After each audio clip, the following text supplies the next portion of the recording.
मग तुला काय वाटतं आता एवढी माती टाकली आपण, एवढ्या मध्ये आपलं वावर लेवल व्हायला पाहिजे का नाही?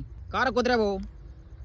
बाबा ते ट्रॅक्टर उभे लेवल साठी, सांग पटकन, नाही तर अजून 4-2 गाड्या आणायला वाहून कुठून तरी. पोरा कुत्र्या भाऊ, हा इकडं बाकी थोडस, पण मग आता माती संपली ना आपली वावरातली. देव पातळ पातळ पांगू, मग काय करतो आता?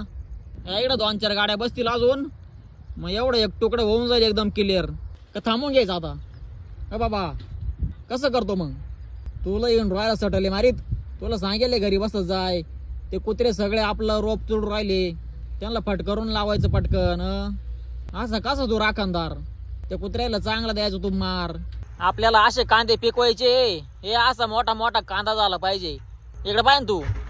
बाबा कुत्रे हो, कुत्र्या भाऊ, तुझं काय खरं वाटणं मला. तू आम्हाला आता भाकरीला जड झाला. मग तुला काय वाटतं आता आपण इतकी माती टाकली, आपल्या वावरात कांदे येतील ना चांगले?